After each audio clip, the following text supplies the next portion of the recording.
What's good, people? Next in the queue, we've got How to Fail at Everything and Still Win Big by Scott Adams.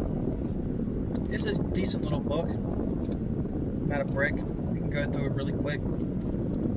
Go get yourself a copy at the library, go to Amazon, probably about $1, $3. I myself did not read this book in depth. I skimmed over it, and the reason why is I already knew a lot of stuff that's in the book. I knew everything that was in the book, basically, because I already read his other book, Reframe Your Brain, and that book to me is better than this one. This book is decent, and it's good stuff because it shows you what can happen if you're resilient.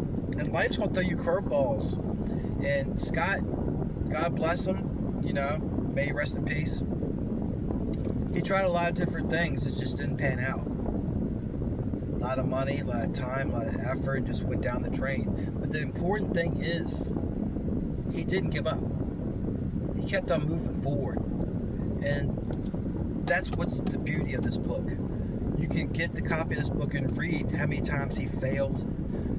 But he learned from his failures. Alright? He just didn't sit there and gaze at his navel or blame somebody else for his failures. He took it upon himself. Sometimes it was just timing. His ideas were good. The business model was good. Everything was there. But guess what? The timing wasn't there. He just lucked out. It's bad luck. It happens, And that's really the beauty of this book. You can read about all the different things he did. I think he had like a couple restaurant businesses. He came out with like an idea for YouTube before YouTube came out, but the timing was off. And so, same idea, same kind of platform, but guess what? YouTube's making the big bucks, and Scott didn't. So, and I've kind of experienced this in my own life, where things just didn't pan out the way I wanted them to. But guess what? Move on to something else that does. You just can't sit back and rest. I mean, some people can. Some people are comfortable with, their 9-to-5 job. They got kids in college, they got a wife, and they got a mortgage, and they're kind of change their job sometimes. But even then, stuff these days is not guaranteed. You can get laid off, even if you got a really good job or you got a specialized skill. Like all these, computer engineers. They'll outsource them to India. Guess what? The people in India are losing their jobs. The AI is going to take their job. You never know. Life's going to throw you curveballs. But the important thing is that you learn from your success.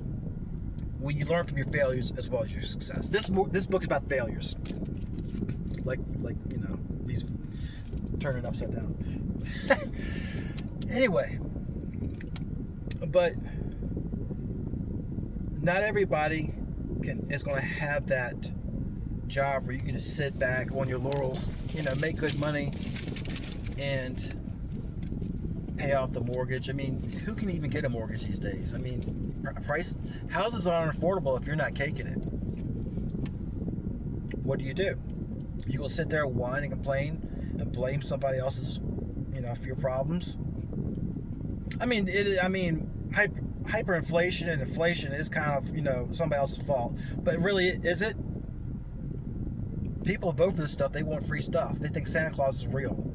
I want somebody to take care of me because, I was born and I breathe air. God wills it. That's what, the kids are like that these days. Like, we want democratic socialism. That's an oxymoron, you fool. Hey, the airport's open, kiddos. You can head to Cuba or Vietnam anytime you want to if you want democratic socialism. But anyways, I digress.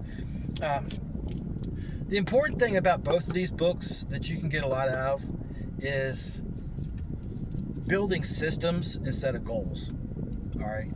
Now, I've experienced this myself. Like, I had goals. Like, I had a goal to get out of debt, to be debt free, and have some money stacked up. And when I finally reached that goal, I'm like, what then? What now? What do I do now? Because you're always gonna have that let go, that valley, that mountaintop. Right down in the valley. It's like, what do I do now? You gotta find another goal. Scott says, and this is not his invention or anything like that, but you build a system to learn from your failures and your successes. So you'll be more successful in life. You can do talent stacking. Say you're one of these engineers that got laid off, or because somebody in India could do it cheaper, or the AI could do it cheaper, or maybe you got bad breath and they just don't like you. But say you're an engineer, right? Or an accountant. You get laid off. Bad times happen.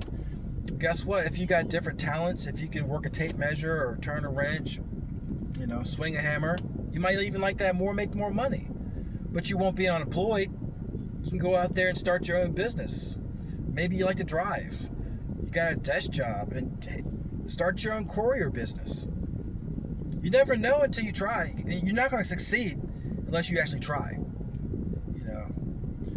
Most of the people watching this video, you're not trust fund babies. You don't have rich mommy and daddy, giving you everything that you need. You were born with a plastic spoon in your mouth.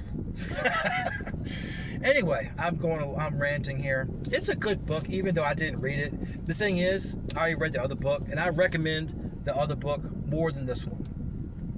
Reframe Your Brain. That's some more in depth about building systems and talent stacking. This is just about his failures, right? And how he learned from them, which is important. How you learn from your failures is very important. You're not always going to win at everything. It's like a fight.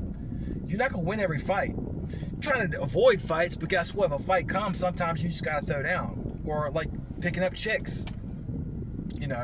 For you younger cats. You walk up to these girls and you're like, hey, what's going on? You want to go out for a coffee? And she's like, no, I got a boyfriend. Or, yeah, you're I really don't like guys like you. Or, no thanks. Or, ew, you're sucky. It's going to happen. Maybe you're not her type. Maybe she does have a boyfriend. Or maybe, you're just ugly. How do you learn from your success? Okay? How do you learn from your failures? You build systems, you talent stack, and just get better at being a more productive human being. If you like this video, make sure to like and subscribe. Until next time, people.